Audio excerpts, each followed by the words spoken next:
Hi, everybody. I'm here with Matthias Schmeisser, and we're talking about recruiter enablement. So, Matthias, thank you for joining me today, and give us a quick introduction to you. Yes, thank you for having me, Adam. So my name is Matthias. I'm currently Global Director of Talent Acquisition and Employer Branding at emnify. It's a deep tech B2B company located in Berlin, but we're very global, working in Latin America, US, and some of the parts in Europe as well. Have been doing this for a couple of years now, I would argue. Yeah, I've been with Scout, with Zalando. So I've seen bigger organizations, hyper-growth organizations, but also smaller organizations. You probably would, put me in this box of scale-up startup hero. Yeah, and this is where I am, and this is where I think I can add the most value to build successful companies. Yeah, great. Okay, so recruiter enablement. You, you, you've commented on a few of the videos that I've done. This is probably interview number 120 or something like that. So I've been pretty busy doing this, but I saw some really interesting comments that you added on some of the videos, and that's why I invited you to come and do this with me. And you were a hard man to pin down because we had to do it like 3 months later or something. You're obviously a busy guy. Just give us your summary of recruiter enablement. What does it look like to you? What's it all about? Yeah. So first of all, I think recruiter enablement is, for me, especially if you have smaller organizations, smaller talent acquisition team, it really starts with the leader for me. Most of the time when I started my career and I looked into technology, I could quickly identify that the enablement part is actually the key criteria and the actual skill to make tooling efficient and effective. And so on. So many times we have been struggling with this, especially from the people perspective, but also in the TA perspective. So for me, recruitment enablement means, and when I was at Beamery, which was also an HR tech company, I literally said, recruiter enablement means that I have a person or an area where they focus 24/7 on how do I get my recruiters productive, effective, and how can we create a learning journey, a continuous improvement on becoming more successful in what we do. And literally, I loved, I watched the other video, to be honest, with John as well, from a recruiting toolbox. I love this journey of talent advisor, right? So yeah. If you want to become a talent advisor and you see yourself more of a strategic function for the business, then really recruitment enablement is the way to this, right? You start somewhere, you create impact in the beginning, you probably take over, then you identify the areas of where you can add value, and then step by step, you really grow the organization, grow the hiring culture, grow the impact of your team, you build your brands, and then you get more and more sophisticated. And that also works with building a team. Yeah, the right team, the right TA team, the right in-house team. I often see that people forget about employer branding in the beginning, and then they do this much later. But if you look at employer branding, this needs to start ASAP. Yeah, this is the first argument why you are not just hiring, you are building a brand, and building a brand takes time. It's not a 2 weeks activity. So that's a little bit where I come from a recruiting enablement perspective. I wonder, you've got a lot of experience in employer branding and talent attraction. Do you think that gives you some advantages when it comes to thinking about recruiter enablement? Yes. Well, yes. I think there are two things here. I've done now this twice with building up a brand or redesigning, or whenever you have a product brand that is also shifting and it's redesigned, and then you need to adjust the employer brand. I think my advantage was that I was an individual contributor. I know the consequences of having a lower employer brand. You always have a brand, but right, it's not that huge. What was really clear to me is, and I think this is where I've seen also in the past from an employer branding perspective, what went wrong is you need to look in the inside to really see, like, okay, who are the people there?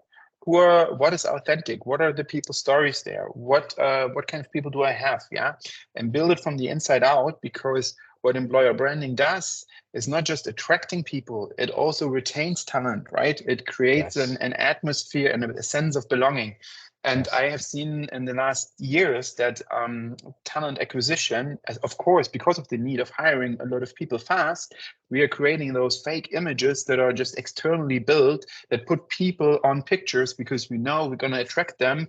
And then we are creating an environment that is not the same way. So that literally means that I hire people that turn around in the probation period or in their first 6 months to say, look, this is not what I've signed up for. And if we incentivize then people just to close deals, but not for a quality hire approach where we say, look, you are measured on your performance based on the quality that you bring in, which maybe in the end is assessed in 3, 6, or 12 months with performance data. This is the way you should look at that. And I think employer brand plays a huge role there of actually creating the right talents, attract the right talents. And if you say so, maybe it's also a not so popular opinion, employer branding excludes people. I don't want everyone to be attracted.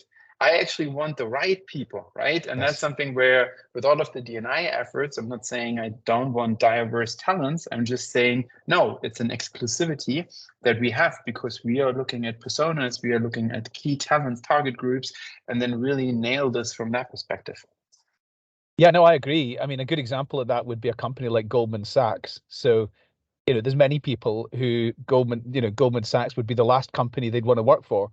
And there's others who it'd be the first company they'd want to work for. So yeah, I totally agree because you really don't want to spend time with people further down the line, like in the interview process, who you're not right for them or they're not right for you. You want them to find that out quickly.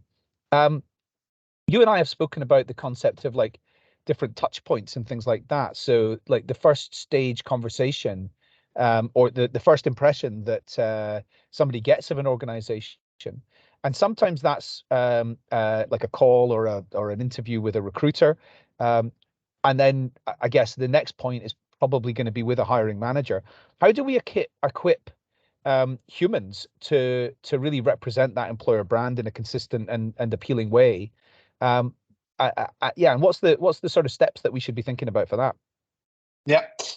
Yeah, great question. I think first of all, I always say hiring managers or leaders, in the organization, of course, they want to be successful in what they do, right? And in order to actually make them successful, you need to coach and enable them. You cannot just say, oh, don't do this and don't do that, right? You need to actually tell them, show them what the meaning here is. So I would argue that trainings and enablement is also another value add perspective from just the normal talent acquisition of just hiring numbers, right? You actually need be the advisor, means be the coach, be the enabler. And so this is one way I would go down because what I love so much on John's recruitment toolbox area, he created this hiring manager maturity model, right? And I really love this because it's like the talent champion, right? And the hiring manager understands that becoming a talent champion means I get access to a talent, to key talent, to great talent, right? And it's not so much the company or the recruiter. Yeah, they all play an effect, but it's also me as a person. Do I actually create followership? Do actually people want to work with me? Yeah, from that interaction, do they learn something even in the process? Yeah. So these are things that I would nail down. And then I think also what will really turn them around is this topic of make them employer branding ambassadors and what it's in for them, right? I think we are part of social media. We understand how network effects work, right? And so on. So many times we are just trying to reach out on LinkedIn or widen the net so much, but we don't look at the networks that already exist with our employees, right? And with our hiring managers and the first connection, second connection, third connection, right? And make them part of this so much. I'm looking for a C-level role at the minute. And it's very funny that you use those touch points even in the outreaches, right? Where you'd be like, look, I reach out, they are not coming back. Okay, CEO says, Matthias, here's my account. I will do the same. Just reach out, make it a little bit personal, et voila, you have that person. Yeah. So it's very, very easy, but you need to be mindful. And I think, especially with sourcing and touch points, so many people give up on the first or two touch points, but don't go the third or fourth way. Yeah. And this is something that is really, really powerful, but also in the hiring process. Yeah. I think we need to really differentiate between engagement calls and assessment calls, or part of that, right? Yes. So many times people are like, okay, I have a call, I wrote to somebody, I pitched a role, and then people might be like, yeah, before I commit to the hiring process, can I talk to someone from the business? Yeah. And the really good talent, they will probably say, oh, this is interesting, your hiring process and the people that I will talk to, but I want to talk to 5 more people. Yeah. Because I'm actually interested to understand how my stakeholders are connected with. And this is where you see people take time, people invest, people do their research. And I think this is a great commitment. Yeah. Yeah, no, I think that's really important. It's really important that you've got the appropriate process for your organization. So going back to like my Goldman Sachs example, for the people who really want to work for Goldman Sachs, their recruitment process, they could make that person do a decathlon before they, get to talk to a human. But most companies don't have that. So if we're warming people up, we need a good process for getting them from we've got their interest to now getting a bit more commitment, and so we have to go through stages. Matthias, what are there any, like, we've talked about some really useful concepts and interesting concepts. Are there any like practical, like tactical things that you would recommend every company just does today? Yeah, I'm really obsessed with this idea on how do we actually assess people? Yeah. I think so many times, and we even in our conversation today, we talk about employer branding, talent attraction, but is that really the core problem that we have today?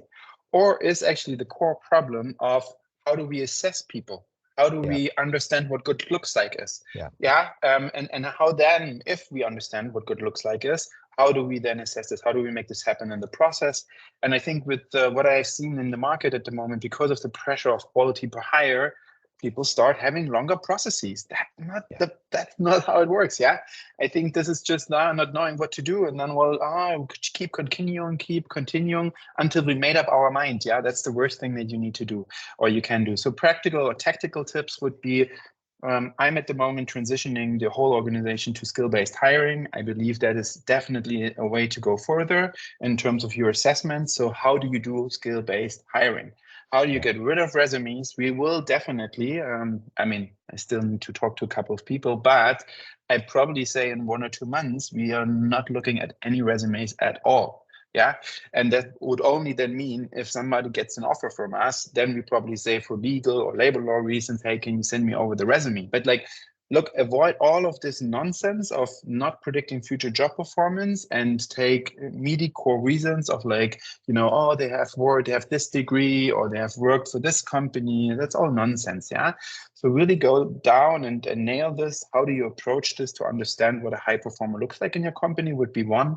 And then the second one, what I would argue is, I'm not a huge fan of just conversations. They are good, right? This helps for alignment, but really try to understand what is their problem-solving skills. Because as a leader, for example, I cannot sit next to my recruiters the whole time. And if I'm remote, no way, right? So I want to understand how these solve problems. And I'm a huge advocate to say, I don't want people to prepare in interviews for 2, 3, 4 hours for a case study or something. That's nonsense. Yeah. What I want is actually to get invited. We'll build little small scenarios in their day-to-day where I try to understand how they think about certain topics. How do they go about certain problems? Are they asking clarifying questions? Are they jumping to solutions? What is their approach and how do they argue this? And then also have a follow-up on Q&A on like, oh, so you tackle this problem this way. So to make it really practical to you, we asked one of the recruiters that we just recently hired to say, look, we all talk about biases. What are your own biases and where are they reflected in the process? And how do you overcome them? And then also also start to say, look, and how do you work with biases when you detect them with hiring managers? How do you help them to overcome them? And it's a lot of like self-awareness and problem solving, and it's deep questions, I understand, right? Because so many times, who has actually tackled your own biases? How many times have you sit there and said, these are my biases, and I trying to find a way around it? And if you start doing this with yourself, then you can also help others, right? But this is like deep stuff. But I think this is where we understand not so much what is your end result. It's more of the journey that you solve that problem and what steps did you take. Because for me, it's really important problem solving and thought process, how people think. Yeah, this is really important. And I don't see this so often in recruitment processes. Well, that's been really interesting because I know about as much. I know as much about assessment as my 6-year-old daughter, which is nothing. However, what I do know is a number of years ago, I got to see BT, the company, their 72 recruitment processes. I saw them on a spreadsheet and I looked at them all and I thought every single one of these steps is an opportunity to present your company better, to like do some active employer branding and make the person feel more excited about and intrigued about working for your business. And assessment is no different. So, you know, I see companies making a lot of effort around great career sites and things like that. And then they've got a shitty assessment process. And I think, wow, you've really let yourself down there. You've created a completely inconsistent experience for the individual, and you've probably put them off by making them do what you've asked them to do. So, 100%. yeah. 100% agree. Matthias, thank you very much for your time today. It's been great to talk to you. You've talked about things yet again. You've talked about things that nobody else has talked about on this out of like 120 or so people I've spoken to. So I really appreciate you contributing to the body of knowledge on this subject, and looking forward to seeing you again soon. Yeah. Thank you so much, and take care. Bye-bye.